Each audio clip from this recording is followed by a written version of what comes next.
ఇప్పుడు ప్రశాంత్ వర్మ, నాగ్ అశ్విన్ల గురించి ఎంత గొప్పగా చెప్పుకుంటున్నామో, ఒకప్పుడు కోడి రామకృష్ణ అనే దర్శకుడి గురించి 10 రెట్లు గొప్పగా చెప్పుకునేవారు. ఆయన తీసిన ఆల్ టైమ్ హిట్ సినిమాల్లో దేవి ఒకటి.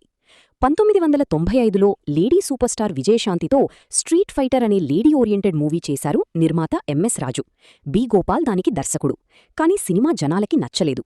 ఈ సినిమా వల్ల ఎంఎస్ రాజు చాలా నష్టపోయారు. అందుకే తనకు శత్రువు వంటి సూపర్ హిట్ ఇచ్చిన కోడి రామకృష్ణ దర్శకత్వంలో ఒక సినిమా చెయ్యాలని డిసైడయ్యారు.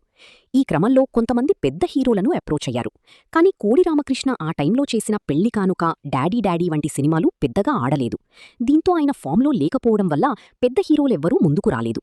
మరోపక్క ఆయన మొదలుపెట్టిన అంజీ సినిమా కూడా హోల్డ్లో పడింది. ఈ కారణాల వల్ల అమ్మూరు స్టైల్లో ఓ lady oriented come socio fantasy movie చేయాలని అనుకున్నారు. దీంతో కోడి రామకృష్ణ వద్ద ఉన్న ఒక లైన్ని తన టీంతో డెవలప్ చేయడం మొదలుపెట్టారు. ఫైనల్గా స్క్రిప్ట్ రెడీ అయింది. ఇది స్టార్స్తో చేస్తే బడ్జెట్ పెరిగిపోయే అవకాశముంది అని భావించి కొంచెం సాదాసీదా ఆర్టిస్టులతో చేద్దామని డిసైడయ్యారు. అప్పటికీ ధర్మచక్రంతో పాటు తెలుగులో పలు సినిమాల్లో నటించి పాపులర్ అయిన ప్రేమని మెయిన్ రోల్కి తీసుకున్నారు. అలాగే మలయాళ నటుడు సిజ్జుని హీరోగా తీసుకున్నారు. అలాగే మరో మలయాళ నటుడు పోలీస్ ఆఫీసర్ అయినటువంటి అబూ సలీంని విలన్ రోల్కి తీసుకున్నారు. ఇతని లుక్ నిజంగానే ఆడియన్స్ని భయపెట్టే విధంగా ఉంటుంది. ఆ టైంలో టెక్నాలజీ పెద్దగా అందుబాటులో లేదు. అయినప్పటికీ దేవి వంటి సినిమాని 33 రోజుల్లోనే కంప్లీట్ చేశారు.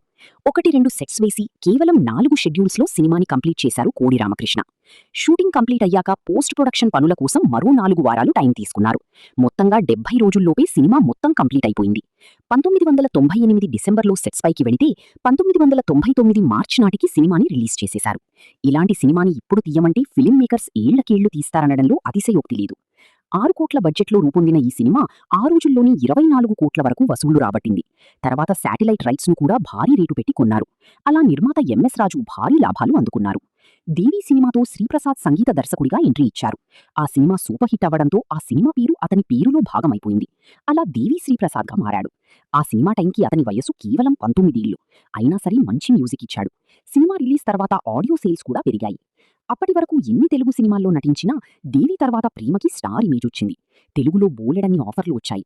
కానీ కెరియర్ను సరిగ్గా ప్లాన్ చేసుకోకపోవడంతో ఆమె ఎక్కువ కాలం నిలబడలేకపోయింది.